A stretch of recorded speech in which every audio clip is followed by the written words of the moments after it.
وَاذْكُرُوا اِذْ أَنْتُمْ قَلِيلٌ.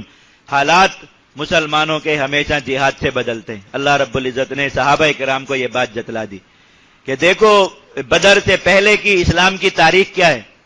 یہ حضرت بلال ہیں، یہ انگاروں پر لیٹے ہوئے ہیں، یہ گلیوں میں گھسیٹے جا رہے ہیں. یہ حضرت خباب ہیں، انگاروں پر لیٹے ہیں. یہ نبی کریم صلی اللہ علیہ وسلم نماز پڑھ رہے ہیں، کسی نے آپ کے جو اوپر لا کے گندگی ڈال دی، کسی نے لا کے جانور کی اوجری ڈال دی. یہ ابوبکر صدیق ہے، ان کو اتنا مارا کہ وہ گھر آئے تو اہلیہ نے پہچاننے سے انکار کر دیا کہ شاید کوئی اجنبی آدمی گھر آ گیا. یہ حضرت عثمان ہے، کمرے میں بند کیا ہوا ہے، پورا کمرہ دھوئیں سے بھر دیتے ہیں، سانس رک جاتا ہے، دیوار کو ٹکرے مارتے ہیں، دروازے کو ٹکرے مارتے ہیں، پھر باہر نکل. یہی تاریخ ہے نا اسلام کی. اس سے پہلے کیا ہے؟ اور اللہ کے نبی صلی اللہ علیہ وسلم طائف گئے، انہوں نے اتنے پتھر مارے، نبی کریم صلی اللہ علیہ وسلم کا خون مبارک جو ہے وہ بہ کر قدموں میں جم گیا، جوتا آپ کے پاؤں میں چپک گیا جو اتر نہیں رہا تھا، پانی میں پاؤں اتنی دیر ڈبو کے رکھا تب جا کے جوتا اس سے الگ ہوا. یہی تاریخ ہے نا اسلام کی. پھر بدر کے بعد کوئی بلال ہے؟ بدر کے بعد اسلام کی تاریخ میں کوئی شخص ہے جو آپ کو انگاروں پر لیٹا ہوا نظر آ رہا ہو؟ کوئی ہے جسے کافر رسی ڈال کے گلے میں گھسیٹ رہے ہوں؟ کوئی ہے جسے نبی کریم صلی اللہ علیہ وسلم پر اب آ کے کوئی کافر کسی کو انعام کا لالچ دے کے کہے کہ جا کے نبی کریم صلی اللہ علیہ وسلم پر اوجری ڈال کے آؤ؟ کوئی ہے اس کے بعد؟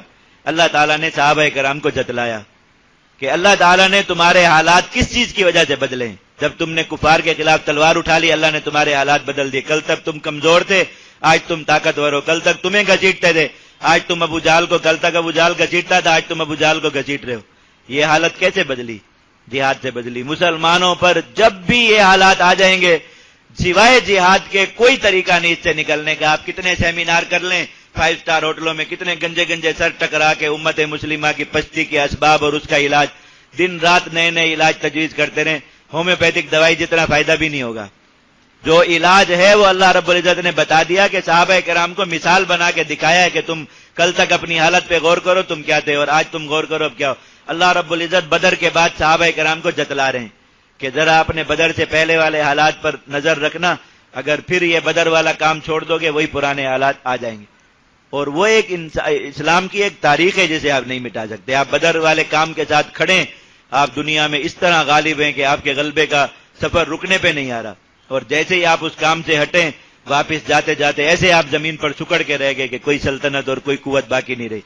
پھر آج بھی اگر دنیا میں دیکھیے، پھر اللہ رب العزت نے رکھا ہے وہ آزاد اگر کوئی شخص دنیا میں جیتا ہے پھر بھی وہی آدمی ہے جو دنیا کے ہر قانون سے آزاد ہے، دنیا کی ہر پابندی سے آزاد ہے، دنیا کے ہر جو ہے وہ نظام سے آزاد ہے. پھر وہی آدمی ہے جو بدر والوں کی طرح اپنا اسلحہ تلوار لے کے اللہ کے راستے کسی محاذ پہ چلا گیا. اس پہ نہ ٹرمپ کا حکم چل سکتا ہے، نہ عمران خان کا، نہ کسی کا بھی نہیں چل سکتا اس پر.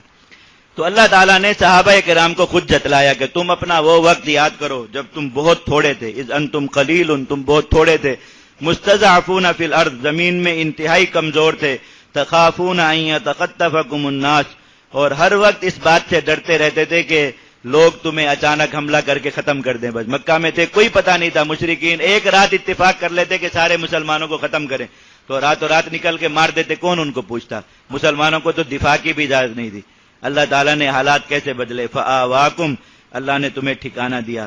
تم نے اللہ کی خاطر اپنا وطن چھوڑ دیا، اللہ تعالیٰ نے تمہیں بہترین عزت والا ٹھکانہ دے دیا. وأیدکم بنصری، اللہ تعالیٰ نے اپنی نصرت سے تمہیں طاقتور کر دیا. ورزقکم من الطیبات، اور غنیمت کا پاکیزہ رزق اللہ نے تمہیں دے دیا. تو یہ ہجرت، جہاد اور غنیمت، اس کے راستے کو مت چھوڑنا. اسی میں اللہ رب العزت نے تمہارے حالات کی بہتری رکھی ہے. لعلکم تشکرون، تاکہ تم اللہ کے شکر گزار بندے بنو. اگر اسے چھوڑ دو گے تو پھر واپس اللہ رب العزت اسی غلامی، اسی قسم پرسی اور اسی کمزوری اور پریشانی میں مبتلا کر دے گا.